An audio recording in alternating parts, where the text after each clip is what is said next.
All right, I'm kind of excited about this whole project. What I'm going to be working on is an indoor mushroom fruiting chamber. Okay, now there are ways that you can do this that would be significantly cheaper, but I wanted something that was going to look decent because I'm going to have it in my kitchen, well actually my dining room, behind me here in the case where I keep my microgreens growing. I'm going to have this fruiting chamber right next to it, so I didn't want it to look hideous. In total, with tax and shipping, I got it to my door for $90. You can definitely do this cheaper than that. There were some things that I would hesitate to go cheaper on, and we'll get to that. But first thing first, let's talk about the actual container that I'm using for the chamber itself.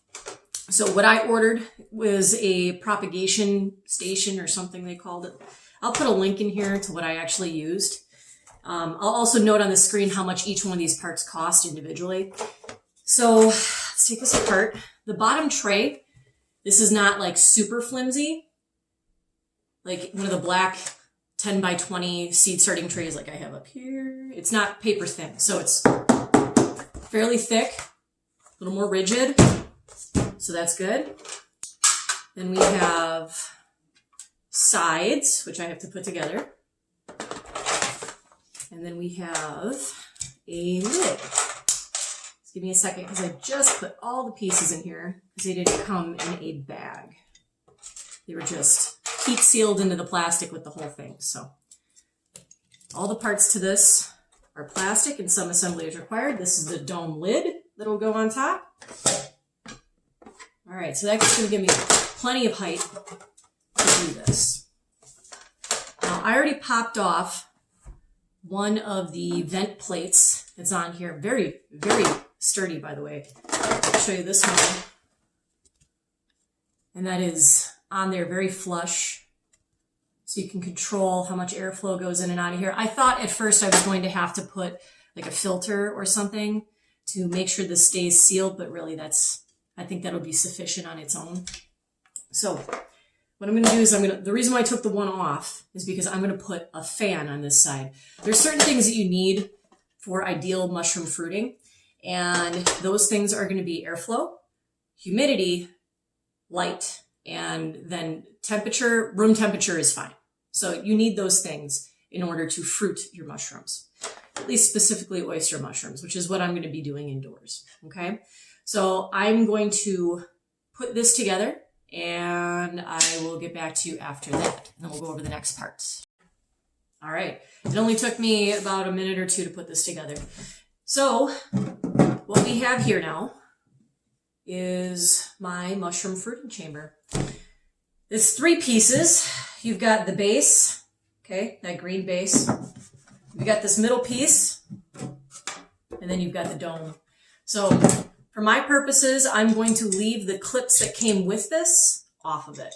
So the clips would be attached just on the side to attach the dome to the middle piece. I don't think I'm going to need that, because what I'm going to be doing is I'm going to be placing my external fan unit, which is going to blow air into the fruiting chamber on this side. And I really don't need to be lifting that up and down and messing with electrical cords and such. So I'm just going to leave that piece attached to the base, because you can quite easily take the dome off and then get to whatever you need to get to on the inside. What I am going to have to determine is whether or not I have to remove another one of these fan, not fan, but the humidity venting spinners. I'm sure there's an actual name for that. I might have to pop off another one. So the next piece that we're going to talk about is the fan, because without the airflow, you're not going to have as much success fruiting. Okay, so the fan that I bought specifically is like a little computer fan. Get this out of here. I have not determined exactly how I'm going to connect this yet to this so that it doesn't come off. But this is the fan that I got. Okay, comes with a little grate to put over it. It's got the hardware for it, a connector so that it is able to be plugged into a wall outlet. So that's going to be my goal with this. The way this fan is going to sit is something like this, and that fits very nicely over that vent. Okay? You don't need a ton of airflow, you just need airflow. All right? So I'm going to assemble this and see if I can come up with an efficient way to attach to this container, and then I'll be back.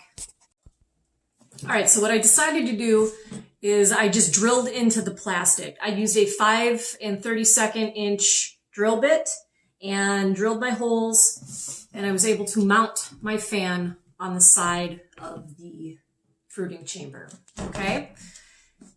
I already plugged it in. It works. It generates a little bit of airflow, which is exactly what you need. You don't need hurricane force winds, just enough where there's going to be fresh air entering the chamber, okay? So the next thing that we're going to talk about is the humidifier. Now you've got some options here. The route that I decided to go was with a reptile humidifier for a couple of reasons. One, because of the size. It's not a huge room humidifier. Two, because it comes with a hose that is flexible and also expandable. So I can make it longer if I need to, okay? The humidifier is going to be next to it, but off to the side. So hopefully out of sight the way I get it set up in the cabinet here. Now, the way this is going to work, is the airflow is going to travel across the fruiting chamber. The mushroom block is going to be on this side of the fruiting chamber. Through the top here, I am going to have the hose attached to the humidifier, and this is going to be putting in humidity, and that's going to drop in front of the fan. The fan is going to blow it across the tank to the mushroom block, and it's going to continually circle throughout. The bottom tray is going to collect any excess water, and I can clean it out regularly. All right. So that is overall what this is going to, what it's going to do. Now, the other reason why I went with this was also because of price. I'll put the actual price up on the screen, but I'm pretty sure this one was in the neighborhood of $30.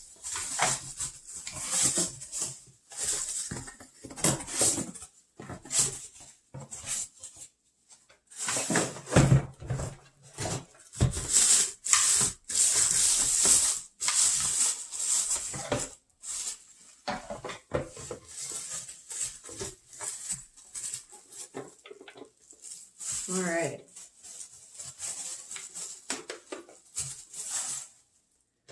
The other thing that I was looking for with this was to be able to control the volume of fog that is going to be placed into the chamber, because I don't want it to be on like full blast all the time. So I'm going to have it probably on the absolute lowest setting, and we're going to have this pump into the fruiting chamber. I have to figure out exactly what the most efficient way it's going to be to attach this to the top. I may have to pop off another one of these rings. I may have to drill the hole a little wider so this will actually fit in.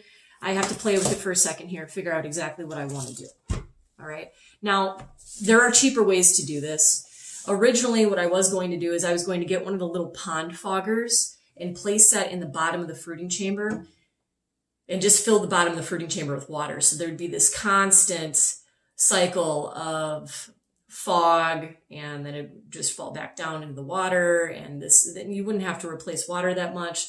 You would only have to clean it out in between uses.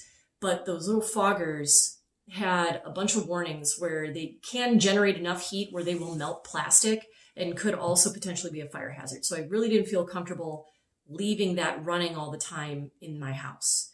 So I decided to go this route, which is a little more expensive. Those foggers, you could get them from anywhere from $10 to $15, and I would highly question the reliability of an electronic that is sitting in water for $10. And you're going to leave it unsupervised in your house. You can do what you want, but I decided to go this way. So that's why my entire fruiting chamber ended up costing me $90, okay? Let me figure out exactly how I'm going to attach this, and once I have it up and running, I'll show you what it looks like. All right, so we got it together.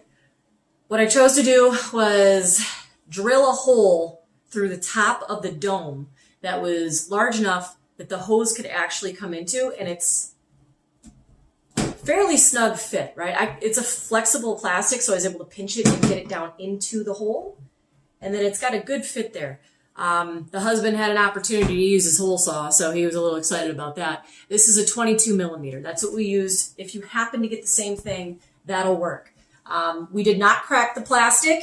Can't guarantee that you'll have the same results. Mason, can you put that back in the box? Mm-hmm. Thank you. Okay, so I've got it running right now. The way I'm going to have this set up in the cabinet, it's not going to have the humidifier on the same side as the fan. So the humidifier will actually be over on this side with the fan blowing. So the fan is on right now, and I've got humidity going on the lowest setting, which is what I want. So I'm going to bring the camera in here, and hopefully you'll be able to see what we have going on. All right. So, fan, blowing the humidity across. I don't think you can actually see that. I hope you can. Let me turn up the humidity and see if it makes a difference on the camera for you. So we'll put it way up.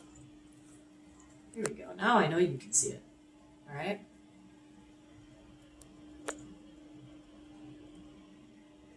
Now it's way too much. Okay? You do not need that much on. In fact, you probably damage your fan if you've got it that high. I would pretty much guarantee that that moisture is gonna have to vent from somewhere. So more than likely, I'm gonna end up opening one of these vents and just putting some filter material on it so this can vent a little more efficiently, because I don't want it pushing back through the fan that much. So I'm gonna put on the low setting again. This is very quiet too. All right. Pretty cool. So that is going to be my indoor mushroom fruiting chamber. And I'm going to put it right back here in this cabinet next to where I've got the microgreens kept. This is something I'm fairly excited about. I've done countertop mushrooming before, but it's not very attractive. Usually there's like a bag over it sitting on your kitchen counter. I wanted something that was a little nicer. So this was able to afford me that. Again, you can make this cheaper. You could go with a container that's more like one of the mono tubs that they sell online. A lot of the mushrooming companies will market mono tubs for fruiting chambers, and all they are is like a Rubbermaid tote. You could do that. You don't have to have it out where you can see it, but this way I'm not going to forget about it. I'm not going to have any mushrooms go bad on me. I'm going to be able to see exactly where they are in the growth process the entire time, and I will be able to harvest when they're ready. And I plan on making another video. I've got a little oyster mushroom project that's going on that is tied to this, and once that's running, I'll make another video on it. And I should have another update this week as well, because my wine cap spawn is really growing out nicely in the buckets that we started. I want to say it was about a month and a half ago. I think it was a month ago. Yeah, so that has a lot of progress as well, and I'm pretty excited about that. So we took year-old mushroom spawn and we grew it out into 8 2.5-gallon buckets, and we're going to plant that in our garden this summer. So we're really excited. Isn't that right? Yeah. Okay. I think that's it for this video. I hope you enjoyed it, and I hope this helps you out. And again, I will put the links for what I used at the bottom of this video's information. Okay? You guys take care. Good luck. Happy shrooming.